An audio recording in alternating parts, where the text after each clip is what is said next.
Now, I did a video last week called Owen Jones Derangement Syndrome about how people, for some reason, get incredibly angry with Owen Jones for his incredibly uncontroversial takes. They really do. He has really broken a lot of people's brains. Now, because I talked about Owen Jones and because I rewatched the video myself to make sure the quality was good on it, the YouTube algorithm recommended me something. It recommended me a video by Andrew Lawrence. Now, that name might be familiar to you, because he's the kind of small ginger guy who has a pretty squeaky voice from Mock the Week. And turns out he is just like every other failed right-wing comedian. First of all, it's try and be right-wing on the comedy programs and then not get booked again because people don't want to watch that shit. The second point is to then start saying, "Oh, the wokes have cancelled comedy. I can't tell jokes anymore." And then you go on to the free speech comedy circuit, which also inevitably fails because people don't want to watch that shit. And then you fall down to the last part of this chain, which is you become a right-wing political commentator on YouTube. Now, it's the same shit that happens like Ben Shapiro, Stephen Crowder, Michael Knowles, people who failed in their media careers, mostly because they weren't good enough, but second of all, because people who like and engage in media don't really want to see right-wing themes, and actually most people aren't as right-wing as they kind of profess to be with a lot of this stuff. But people who are right-wing, they love fucking political commentary channels for people who don't know what the fuck they're talking about. And that's what Andrew Lawrence has done. He now has a political commentary channel where he gets angry about stuff that is pretty pathetic. So what we're going to do is we're going to watch a couple of his videos. I mean, they're only fucking 2 minutes long or whatever. He doesn't seem to put much effort into his videos. But we're going to have a laugh at his shit. And I can't really bother going over the Owen Jones stuff again, but we're going to watch it regardless. And then see what he has to say. What's a good video to watch, though? Oh, pick your next World Economic Forum puppet. This sounds like a fun one. I've talked about how there's kind of this confluence of people who were previously members of like the upper middle class who are now losing out on a bunch of asset value because that's all been kind of gobbled up by the corporate class, because that's how capitalism works, especially unregulated capitalism, and the things get concentrated in fewer and fewer hands because of the economy of scale. But that's a bit of a digression. Either way, he has a bit called "Why Looking." Clearly, it's just any Tory leader apparently is a World Economic Forum puppet. So we'll watch this and then we'll have a look what he has to say. I'm gonna have to put in my headphones first, though.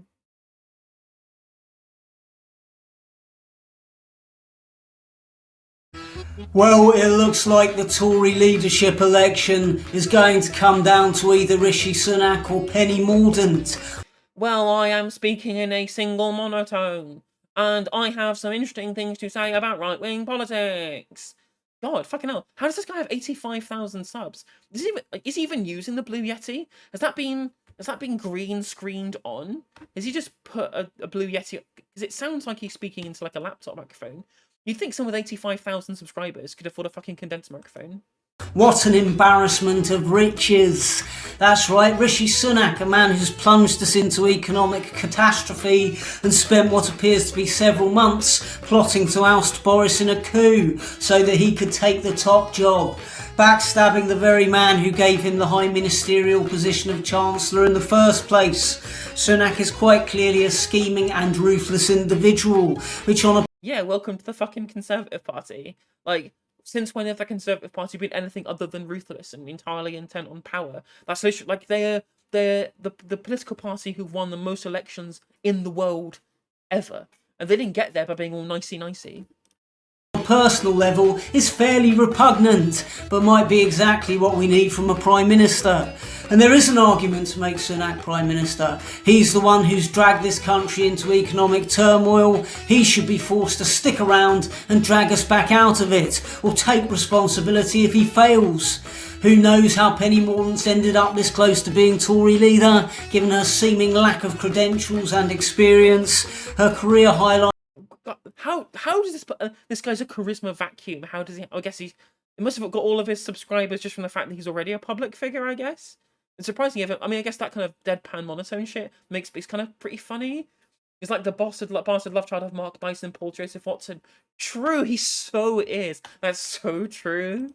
Highlights include Secretary of State for Defence, Minister of State for Trade Policy, contestant on ITV reality show Splash, and magician's assistant. Lord Frost, the former Brexit chief negotiator, has suggested she's not really prime ministerial material, as she underperformed while working as his junior on Brexit negotiations. But hey, let's give her a chance. We've not hit rock bottom yet, and she could be the woman to take us there.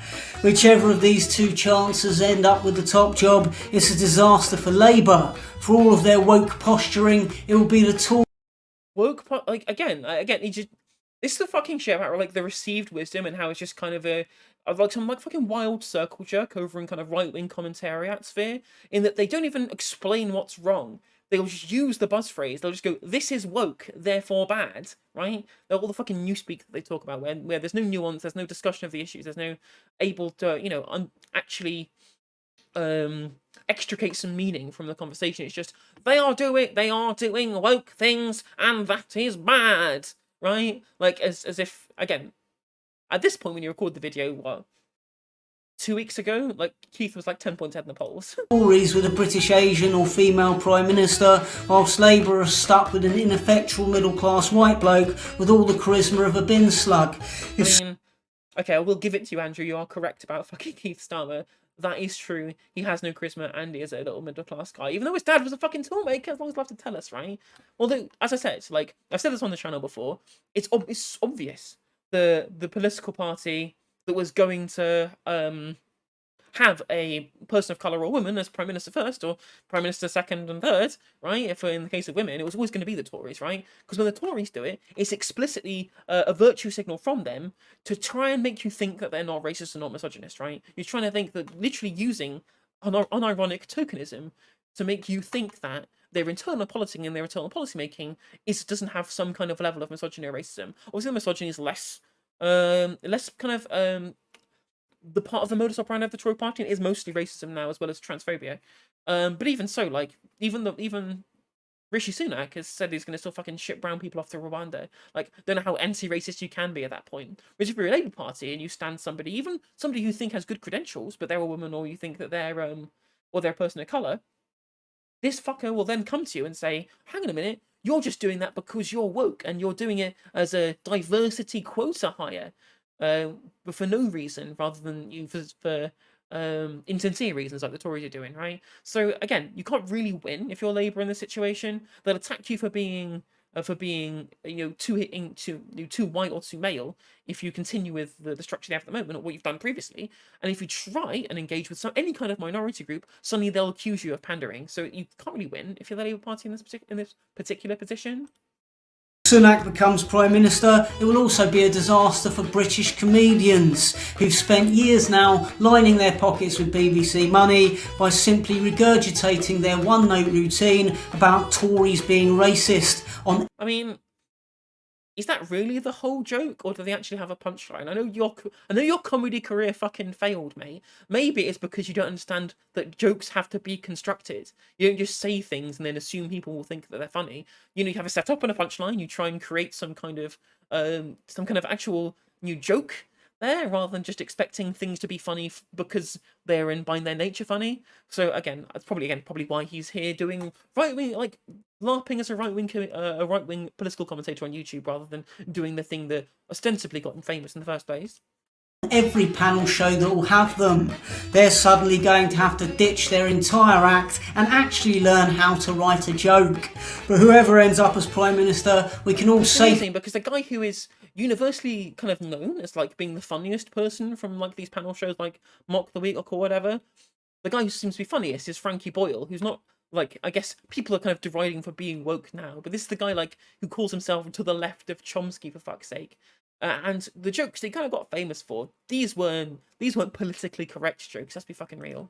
Leftoids love him. Like, we understand that it's all just theatre. Whereas when a fuckers like this or Dave Chappelle do their stuff that is critical of minorities, it's genuine, it's sincere, and that's why it's bad. It's not whether or not the joke itself is attacking a certain group or not. It's the sincerity of the joke and whether or not it is being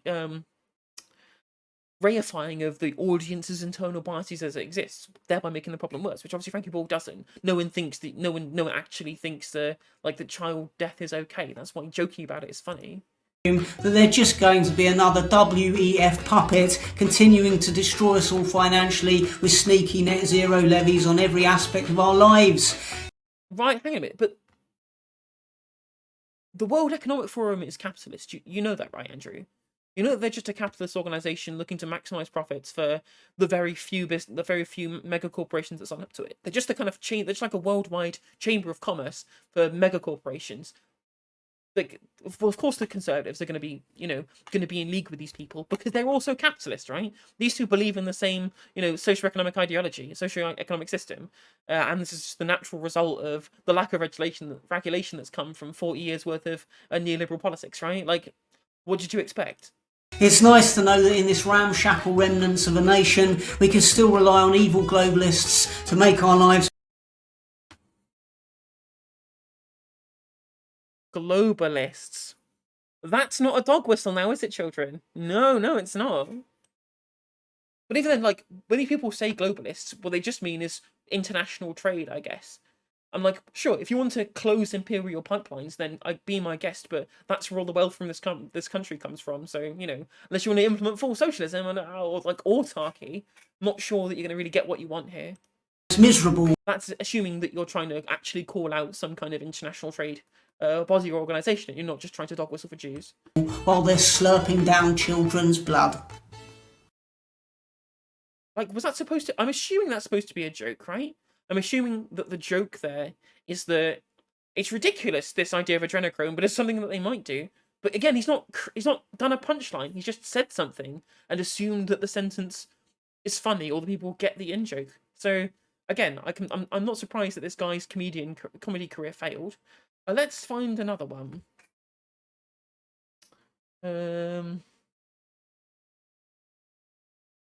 Low-skilled Britain. Let's have a listen to this. Huge swathes of the UK population are absolutely useless. There's a chronic shortage of skilled people in workplaces throughout the British Isles. Is this a character? Is this like a parody character? Is this so bad? Like, he's got the like, it literally is trying to become a right-wing commentator as like a bit. Is this a bit, Andrew? Please tell me if it is. If I'm just being incredibly, if I'm being as autistic as I am here, and I'm just not getting that this is supposed to be ironic, then please do let me know. Because if it is serious, then you're fucking demented. I'm sorry. But it's amusing that you compare him to Russell Brand, Godotter in chat, in that he's doing the same thing where he's pretending to speak into a Blue Yeti when really using a laptop microphone, or Russell Brand uses the lapel microphone. Businesses are collapsing due to their sheer inability to find anyone competent to fill job roles. And No, we have incredibly low unemployment, right? Unemployment at the moment is as low as that it's been since Jim Callahan, right? They can't find people to work because people aren't skilled enough, because people are too stupid to get the job. They can't find people to work because there's not enough people seeking work to be able to fulfill those job roles. There are more job roles available than there are people on unemployment benefit. why is that? It's because for many years now, consecutive governments have disgracefully conned generation after generation of young people. How is it that for so long, so many of this country's most intelligent young people have been persuaded to go to university for 3 years, study some pretentious nonsense with no practical real-world Okay, so yeah, it clearly isn't. Clearly, it must not be a bit, right? Yeah, it's interesting, Goddard, you saying he's just less funny than Ben Shapiro, which is basically true. Again, like, why these people's media careers fail is because they're just bad, right? But it's like, they go to university and they study pretentious shit. Like, again, it's just pandering. Again, I guess at the end of the day, just trying to find a group that you can vilify again, all the rightoids on YouTube fucking love. Oh yeah, fucking hate uni students, right? I guess that's been the modus operandi for people on the right forever. Just hating people who want to, how dare you want to go and further your overall general knowledge about a certain specific subject? How dare you not be working to grease the wheels of capital right now? Even though, as I said, the amount of people seeking work is much lower than the available job opportunities, but I digress. Application and be saddled with tens of thousands of pounds of insurmountable debt in the process. Yeah, I guess he's called out the recent governments, but then again, it was the Again, I've also spoken about on this channel how the liberalisation of the university sector, turning into fee paying, right? The creation of tuition fees and the turning into a competitive market has led to the entrance, the actual universities themselves taking on more entrants, right? More people are going to university because the more people that go, the more money that they make. It doesn't really matter about the entrance standards or what people leave the universities with, as long as you get people through the doors and giving you the money, you make people happy because you're now profit making entity rather than something that just exists for the betterment of humanity by distilling knowledge and putting it around. So they still don't do that, right? Even if you're studying some kind of quote unquote Mickey Mouse subject, you still leave university more knowledgeable than you did when you went into it, right? Which is a good thing. And universities themselves are spaces in which you intend to go on some kind of intellectual journey, regardless. I guess most people do.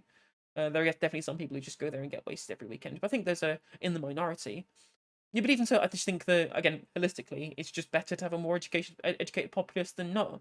As George Carlin said in his bit about the big club, right? They don't want people with critical thinking skills. They don't want people who have that level of intellectual education to be able to recognise that the systems are screwing them over and that politicians don't care. They just want compliant workers, people who are smart enough to man the machinery, to do the sums, to dot the I's and cross the T's, but not smart enough to challenge the hegemony of the people in power.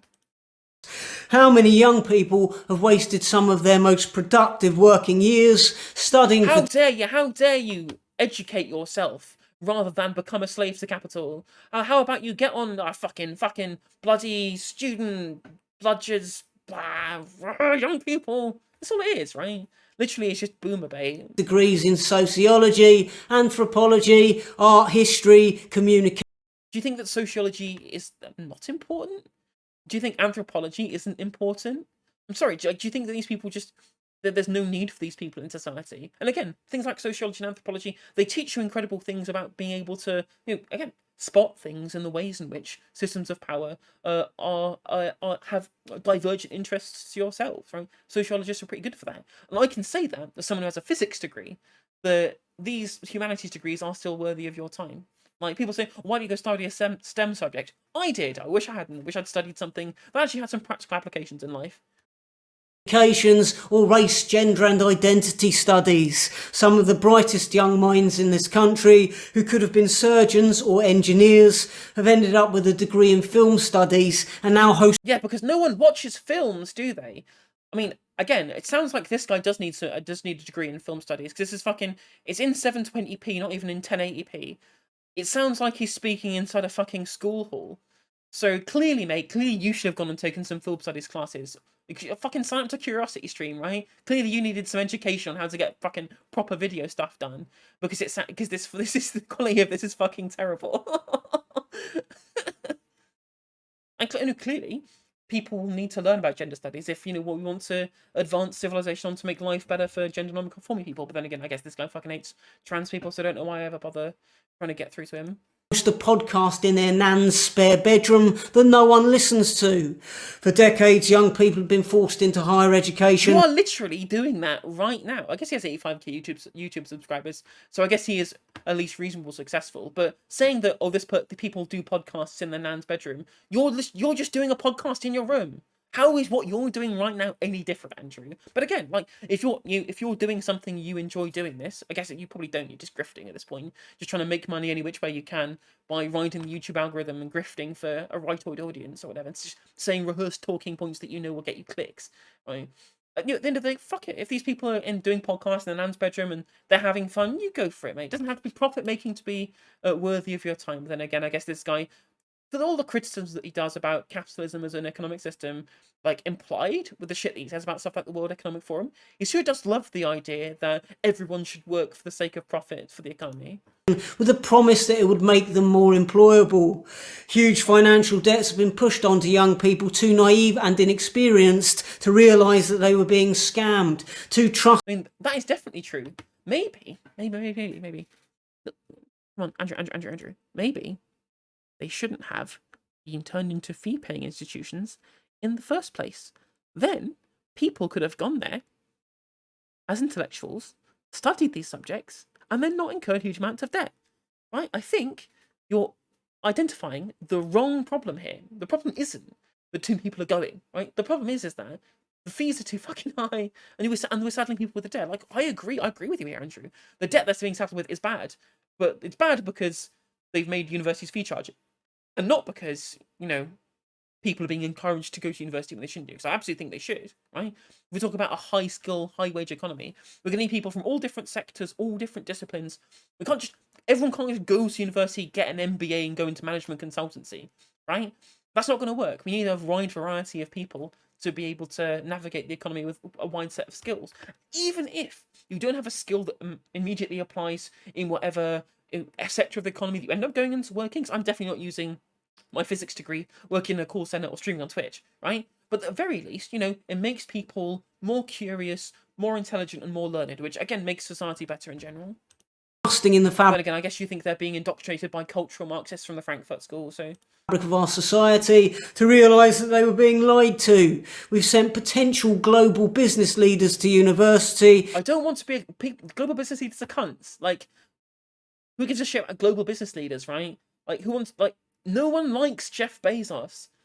No one likes Bill Gates. These people are assholes. Amusingly, this guy was attacking the World Economic Forum previously, which is literally the chamber of commerce for these global business leaders that you now think are some kind of fucking societally necessary people right now. What's your fucking ideology, mate? Or do you just hate anything that is a buzzword that gets people angry on YouTube, which I suspect might be the case because you're just grifting for views.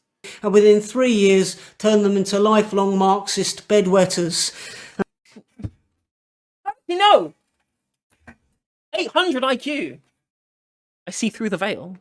And for the small number of young people who managed to avoid the university trap, who managed to train in or study I wonder how many Marxist art historians you know. Vocational, for the young people who spent time, effort and energy acquiring useful, desirable, much needed job skills, why would they want to stay in this country with the government only too eager to snatch every penny they earn in various forms of soul-crushing taxation to prop up a failing public... We probably don't want to stay in this country because it's full of cunts like you, Andrew.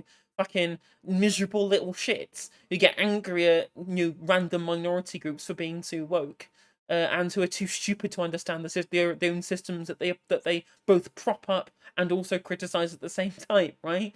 I mean, it's full of fucking small-minded bigots, and I'm not sure why anyone would want to stay here. I don't want to fucking leave. I want to move to fucking Denmark. Which, to be fair, it's full of racists, but at least they have a proper public sector.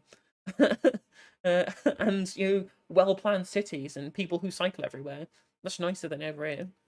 Sector full of lazy parasites. If you've got useful job skills, the first thing you would do, unless you're clinically insane, is go and live somewhere with a lower tax rate, a nicer climate, and a population of people who don't look quite so much like the hideous, rotten-toothed, pasty consequence of centuries of inbreeding.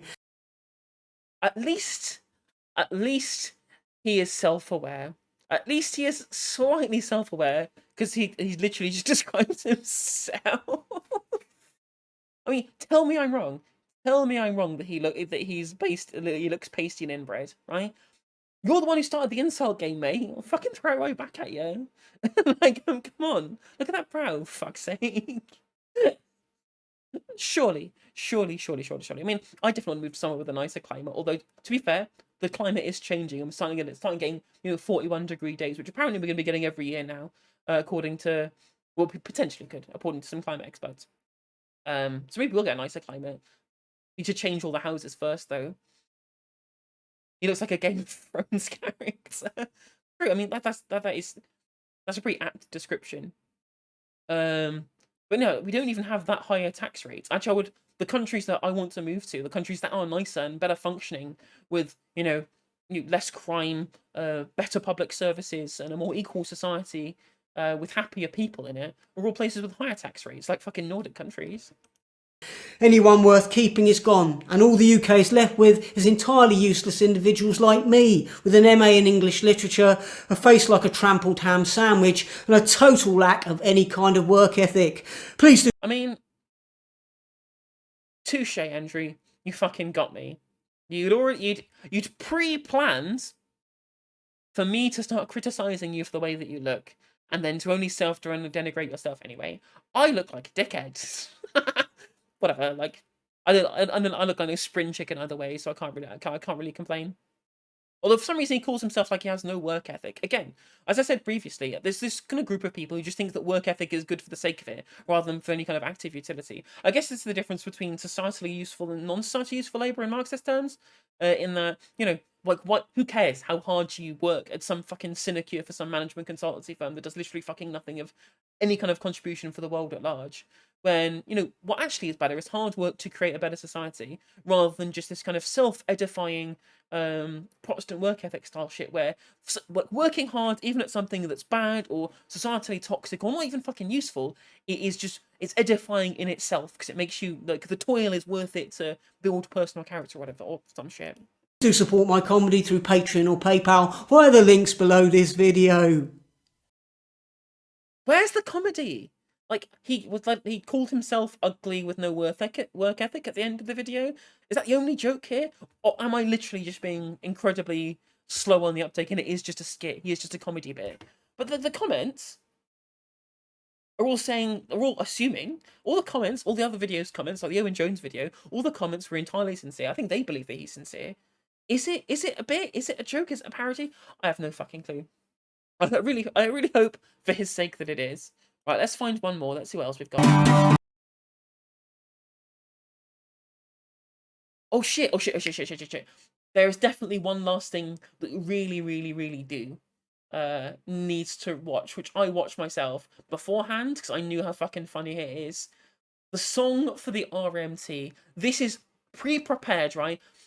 Set yourself and get ready for some intense cringe, because this is the fucking cringiest shit you've ever heard in your life. Get back to work, you greedy, overpaid, money-grabbing bastards. You have 85,000 subscribers. Get a condenser microphone. Fuck. You're a public figure and this sounds like shit. Why are you playing your fucking guitar through what sounds like your phone microphone? Fucking hell. Thank you, Memories for Delta. I'm glad you like my TikToks. I do appreciate it. I'm glad someone's managed to come across from my TikToks to my Twitch stream. God knows it's fucking difficult to get people to move across from platform to platform. So welcome. I do appreciate you joining in today. Billy Bragg from the Dark Universe. Well, literally the top comment is like a libertarian Billy Bragg. Yeah, like the liberty of not being able to strike, apparently. Like, one of the lines in this, I shit you not, is that their pay should be capped at £25,000. By who? The fact that they have their pay at the moment is because of the collective bargaining that they've freely done, because of the fact that there is a union there. That's the libertarian principle, is allowing freedom of association, whether it be through a union or through the actual company itself from the economic sector. Like, what the fuck? That's the opposite of libertarian. Money-grabbing bastards, get off your ass. Get off the picket line. Get into work on time, support. You can't even fucking sing. You can't even hit notes. Again, I can't complain. I can't sing either, but at least I don't try and sing. Like, and again, the railway workers are greedy. Like, the people on £18,000 a year or £25,000 a year, they're not greedy. But even though, they're having their pensions raided by people taking £500 million in profit out of the railway, shouldn't the greedy people are the rolling stock leasing companies based in fucking Hong Kong and Germany who are extracting huge amounts of money out of our ticket prices and putting it offshore? Is that British? Is that investing in Britain as an economic powerhouse by shifting our money into private equity firms in Germany and in Hong Kong? Or in Australia, for example. That doesn't sound very British to me, unfortunately, mate. You're working comrades, you're worthless pack of shite. Your parents can't get to their hospital appointments. Just get fucking Uber. Your kids can't get to their school exams. Oh my god, it is Lawrence. He's literally fucking like an even worse Lawrence Fox. I didn't think you could get worse than Lawrence Fox, but at least Lawrence Fox knows what a note is. The overpaid money-grabbing bastards ruining kids' futures across the land. Your salary should be capped at 25 grand. Smash the corrupted RMT, those fat... What's corrupt about them?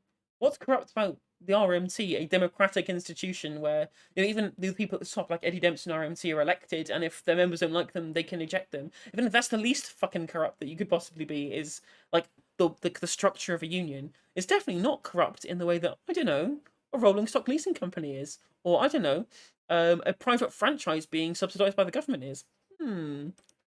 Cats are far too fucking greedy. Get back to work, you greedy, overpaid, money-grabbing bastards. Money-grabbing bastards, get off your ass. Get off your ass with your middle class. Please tell me this guy's middle class. They fucking work. They work like people on fucking 25 grand, right? Of like the average pay, I think it was like 30 grand. These people are fucking working class, mate. This is a guy who's a YouTube guy and a comedian, right? A touring comedian who's been on the fucking BBC. I guess technically a working class, but like, again, I don't believe in the middle class. The middle class exists, right? But if you're from a kind of British kind of socio-political understanding of class, you are middle class, mate. Again, it's literally middle class people getting angry at middle class people. It's like white people getting angry at white people. Salaries, pretending you're struggling working class. Get off your ass. Yeah, like, is 33,000 middle class in your world, Andrew? I don't think it is, right? Especially not people, I guess, working on the underground who live in London, where, what is it, the living wage, something like £12 an hour at the moment now since it increased, right? Or £11, isn't it?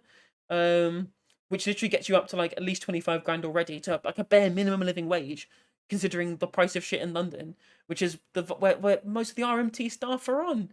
Like, again, surely, again, I hope for your sake, Andrew. I really do hope, for your sake, that this is a parody. Because if not, this is really fucking embarrassing, mate. And it's just like it's either a parody or like a grift. And if it is a grift, it's probably going pretty well. But it just shows, again, that it's easy money. It's easy money being a right-wing commentator. You shouldn't even need to know basic facts. You don't even need to have a coherent worldview. All you need to do is just spout a bunch of meaningless buzzwords, play into a bunch of overplayed tropes, and people like, well, the audience will fucking clap and says, oh, World Economic Forum bad, young people bad, university bad, woke bad, and then they just fucking lap that shit up, right? Which, again, yeah, like, let's have a look at his kind of fucking Social Blade page. Like, to be fair, he's probably not making that much. Looking here, like, yearly earnings between 2k and 30k, but you'd maximize the 30k if you're getting at least 12-minute videos, which I think maximizes the watch time that you need to get the ad revenue. So he probably isn't even making that much here, which probably which why he's so desperate for people to sign up on Patreon. Let's have a look how much she's earning on Patreon. Funny videos? It was funny to laugh at, not really laugh with. He doesn't even say. He doesn't even say how much money he makes. He's probably fucking embarrassed by it. So that's, again, it probably solidifies why it's a grift, in the he just has no other ability to make money, and so he's trying to appeal to the lowest common denominator to do so. I mean, I guess if you get your fucking bag, mate. You get the money that you need to do whatever you need to do to be able to survive. But just know the things that you're doing and the people that you're shitting on to get there, because clearly the problem is, right? You think that you're attacking the establishment, the establishment, right? With the kind of things you do, especially when these people who hate the World Economic Forum, they think they're anti-establishment, when really you're just a fucking cuck little bitch boy lackey for the establishment by shilling for these massive companies by attacking unions, right? I'm sorry, but you are just a fucking bitch boy for the establishment, and that's all you'll ever be. And I do hope that every single penny that you make from YouTube AdSense revenue by shilling for the establishments gets you lively and rich, because at least you might hope get some positive utility out of it, even if you do make things worse overall. Anyway, future YouTube viewers, please do like and subscribe. Please do click the bell. I'll notify you when I go live. Please do give me my filthy money. Give me the money. I'm a fucking money-grabbing capitalist now. Do it. Give me my political commentary career on YouTube that I want. Thank you. I'll catch you on the next one.